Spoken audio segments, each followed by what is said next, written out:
This typical pubescent problem was in effect during the height of my problems with my father and stepmom, you know, the typical wicked stepmom story.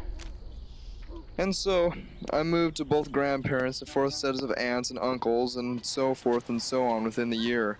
And in 8th grade, my mom had no choice to take me in because my dad packed my stuff and drove me to her house in the morning and left me there. She was pissed. I accumulated quite a healthy complex, not to mention a complexion. Then one day I discovered the most ultimate form of expression ever, marijuana. Oh boy, pot. I could escape all day long and not have routine nervous breakdowns.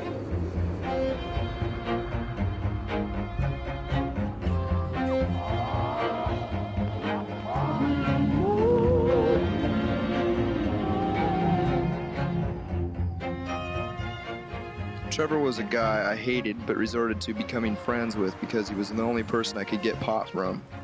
He was the kingpin.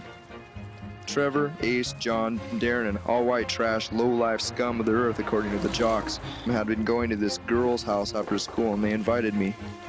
We got to the door, and a very fat girl let us in. It wasn't obvious to me for over an hour that this girl seemed kind of quiet until one of the guys pointed out that she was in a special ed class. I'm sure a lot of kids would call her a retard and some just slow, and at the time and still to this day I would call her quiet and illiterate, but not retarded. The object of the guys who had been going there for the past month was to steal booze from the downstairs basement den of her house. While others distracted her, one would go down and take a fifth, and then exit out the downstairs. So we did this routine every other day and got away with it for about a month. And during that month happened to be the epitome of my mental abuse from my mother. It turned out that pot didn't help me escape my troubles too well anymore, and I was actually enjoying doing rebellious things like stealing booze and busting store windows, and nothing ever mattered. I decided within the next month I'll not sit on my roof and think about jumping, but I'll actually kill myself. And I wasn't going out of this world without actually knowing what it was like to get laid. So one day after school, I went to the girl's house alone and invited myself in, and she offered me some Twinkies, and I sat on her lap and I said, "Let's fuck." And I touched her tits, and she went into her bedroom and got undressed in front of me. And I watched and realized that it was actually happening. So I tried to fuck her but didn't know how, and asked her if she had ever done this before, and she said a lot of times, mainly with her cousin. I got grossed out very heavily with how her vagina smelled and her sweat reeked, so I left.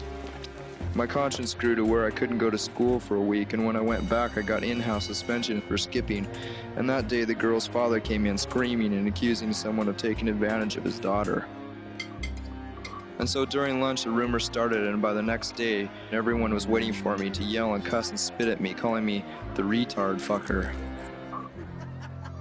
I couldn't handle the ridicule, so I got high and drunk and walked down to the train tracks and laid down and put 2 big pieces of cement on my chest and legs, and I waited for the 11 o'clock train.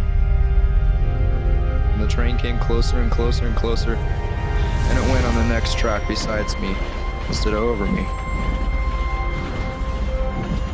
The tension from school had an effect on me, and the train scared me enough to try to rehabilitate myself, and my lifting weights and mathematics seemed to be improving, so I became less manically depressed, but still never had any friends because I hated everyone, for they were so phony.